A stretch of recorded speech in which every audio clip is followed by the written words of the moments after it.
Salut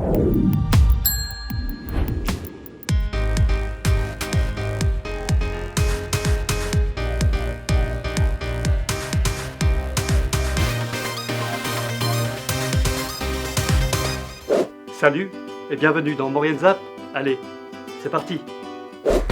Bonjour à tous, ravi de vous retrouver dans votre nouveau Maurienne Zap. Allez, sans plus attendre, le sommaire de cette nouvelle émission.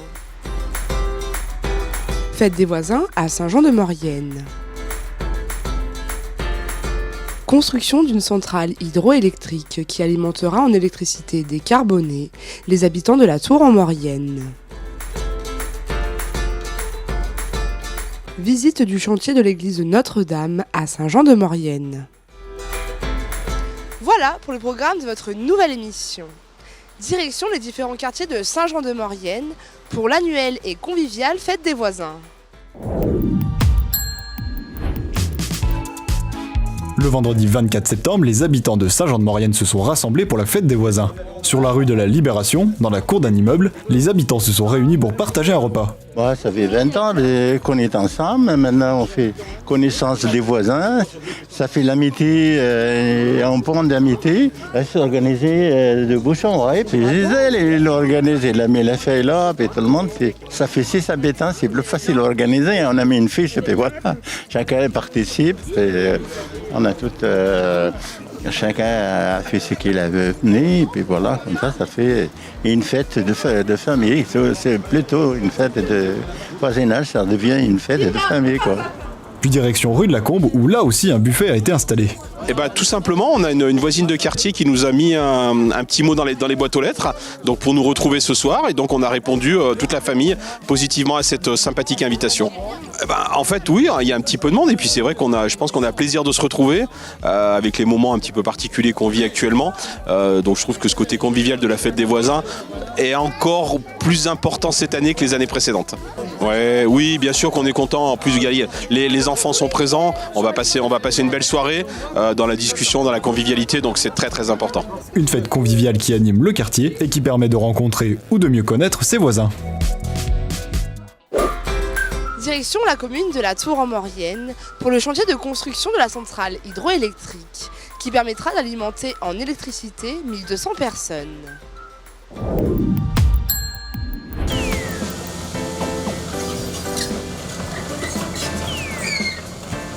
C'est au mois de mars 2021 que d'importants travaux ont débuté sur la commune de la Tour-en-Maurienne.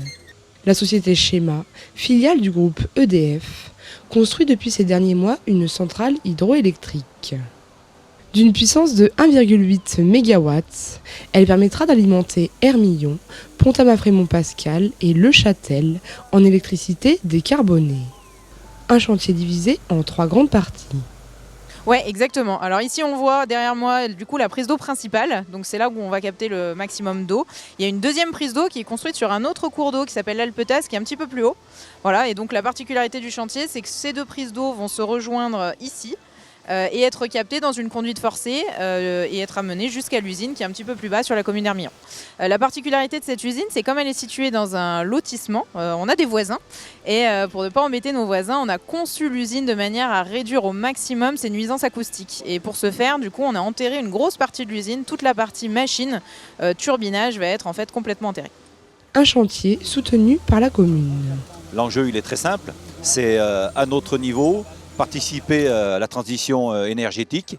Il y a sur notre commune un ruisseau où on est capable, avec le dénivelé qui existe, puisqu'on a quasiment 600 mètres de chute, de pouvoir fabriquer une grosse quantité d'électricité. Le projet est conçu de telle manière que cette énergie fabriquée va être réinjectée sur le réseau départemental.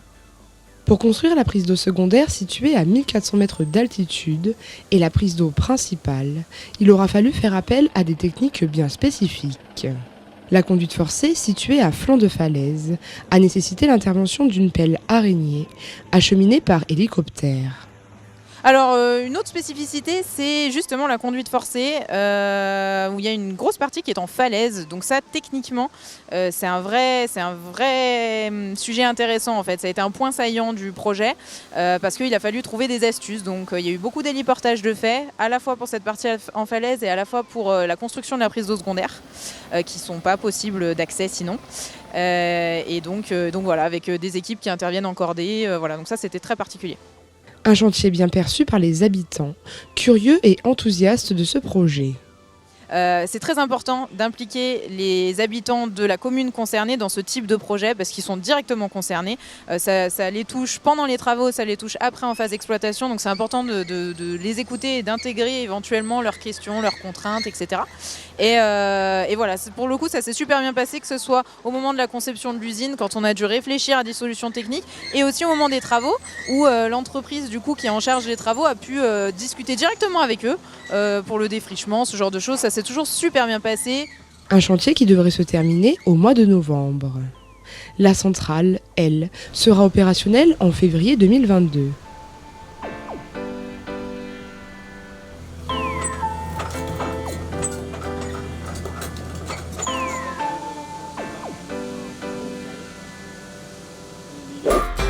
Direction le cœur du chantier de rénovation de l'église de Notre-Dame à Saint-Jean-de-Maurienne.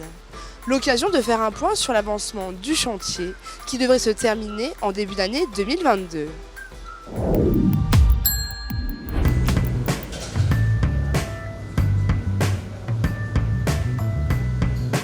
Le chantier de rénovation de l'église Notre-Dame touche à sa fin. C'est avec des techniques d'époque et une précision sans faille que les compagnons restaurent cette charpente à portique. Alors du coup là on est dans le comble de la charpente, on est justement au-dessus, quasiment au-dessus du chœur. Et en bas on a donc taillé les fermes, donc c'est les éléments principaux de la charpente, c'est ce qui vient trianguler quoi, c'est les grands triangles que tu peux voir là. Donc là c'est des fermes sur portique. Une charpente qui a été rénovée en 2 étapes. Ouais, en bas on a taillé les fermes pour rester vraiment près du chantier, comme avec les techniques d'époque où le charpentier taillait vraiment sur le parvis de l'église et au milieu du village. Alors ensuite, on montait tout par grue. On avait un petit accès là-bas en haut de la sapine. Mais après, tous les bois, il fallait les manutentionner à la main, les lever à la main ou à la chèvre. Une chèvre, c'est une petite grue en bois mobile. Donc ouais, il y avait énormément de manutention. C'était un chantier quand même assez sport, quoi. C'est avec passion et engouement que ces charpentiers ont repris certaines poutres d'origine. Donc c'était du mélèze. Et ces vieilles poutres étaient toujours saines et assez dimensionnées pour qu'on puisse les réutiliser dans la nouvelle charpente. Donc elles sont reparties pour un tour là. Celle où je suis assis et toutes les autres qui sont donc un peu plus claires, c'est donc des nouveaux bois. C'est des nouveaux bois qu'on a passé à l'herminette ou écarrié à la hache avec une teinture pour que le bâtiment soit un peu dans son ensemble, dans son jus. Équipés de casques et de gilets, nous avons pu découvrir l'avancement du chantier en présence de l'architecte. Là, nous sommes à la fin des interventions sur l'enveloppe du bâtiment, c'est-à-dire que la charpente a été terminée d'être taillée et mise en œuvre sur chantier. Et aujourd'hui, on en est aux travaux de couverture. Donc, il y a environ 40-50% des travaux de couverture d'ardoise qui ont été réalisés. Et donc là, nous terminons ces ouvrages. Et en ce qui concerne les maçonneries, sur les extérieurs, il ne reste plus que le portail en pierre de taille à réaliser. Et les intérieurs sont en cours et ils devraient se terminer donc pour le début de l'année 2022. Un chantier qui a mobilisé des artisans de passion. Alors il y a eu plusieurs rotations de jeunes. On a eu quelques locaux, on a eu des jeunes qui étaient sur le Tour de France. On avait une fille aussi sur le chantier, une fille qui a taillé d'ailleurs toutes ces fermes. Donc ouais, il y a eu du passage, il y a eu beaucoup de jeunes, quasiment que des jeunes. Et ouais, c'était super. Pour moi comme pour eux, je pense on s'est tous éclatés. Ouais. La réception de l'église rénovée est prévue pour le début de l'année 2022.